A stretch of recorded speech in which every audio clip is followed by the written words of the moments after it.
안녕하세요. 저는 미래에셋증권에서 글로벌 헬스케어를 담당하고 있는 서미화입니다.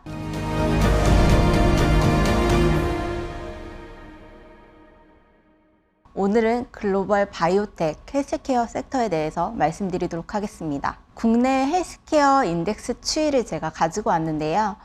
글로벌도 그렇고 국내 헬스케어 인덱스 추이를 전반적으로 보시면 2022년 그리고 2023년 상반기 모두 다 시장 대비 좀 언더퍼폼하는 모습을 좀 볼 수 있습니다. 나스닥, 그 다음에 S&P, 코스닥, 코스피 대비 헬스케어 지수가 좀 좋지 않았는데요. 원인을 좀 찾아보려고 했습니다. 그래서 글로벌 빅파마 그리고 바이오텍 상대 주가 추이를 좀 그려봤습니다. 보시는 것처럼 21년 1월 시점부터 해서 바이오텍 주가가 좋지 않습니다. 그래서 글로벌 바이오텍 상대 주가는 점점점 하락하는 방향으로 갔고, 오히려 빅파마의 주가는 오르는 방향으로 이동을 했습니다. 그래서 이런 괴류율이 좀 많이 발생을 했고, 이 이유를 좀 찾고자 했습니다. 보시는 것처럼 2020년, 21년, 22년에는 M&A들이 좀 많이 없었습니다.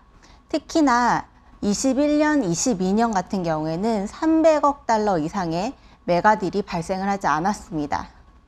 보통은 돈이 많이 있는 빅파마들이 바이오텍들을 좀 인수를 하게 되고, 그 M&A에 대한 비용들을 지불하면서 좀 많은 시장의 활기가 이뤄지고 있는데요. 21년, 22년은 코로나 이후에 시장 상황이 좋지 않으면서 매가딜이 발생을 되지 않았고요. 근데 긍정적인 시그널을 보고 있는 건 23년 올해입니다.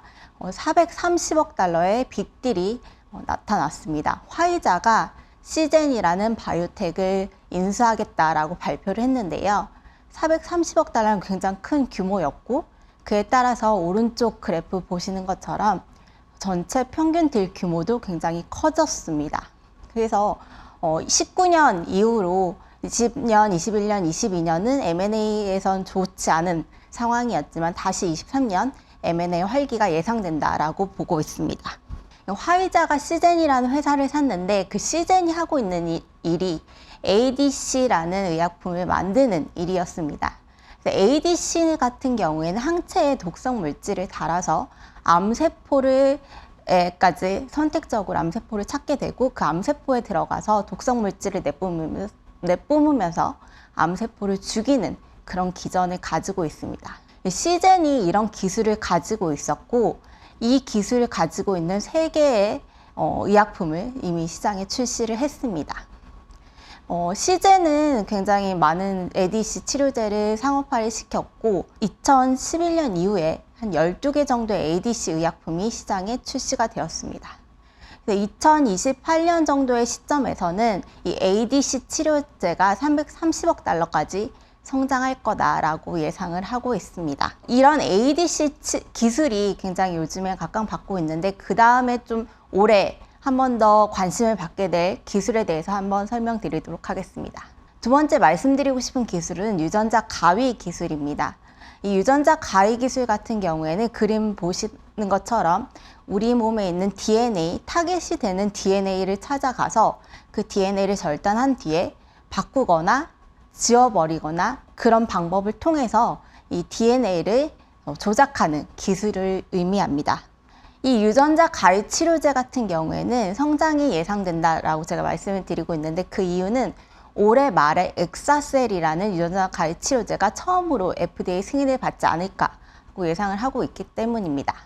이 엑사셀이라는 치료제는 희귀 빈혈 치료제로서 올해 말에 이미 4월에 FDA 허가 신청을 내놓은 상황이고요. 빠르면 올해 말에 허가가 예상이 되고 있습니다. 그렇게 되면 향후에 이 유전자 가위 치료제 시장도 계속적으로 성장할 것으로 예상이 되고 있고요. 오른쪽 그림 보시는 것처럼 유전자 가위 치료제 임상 건수는 작긴 하지만 꾸준히 증가를 하고 있습니다.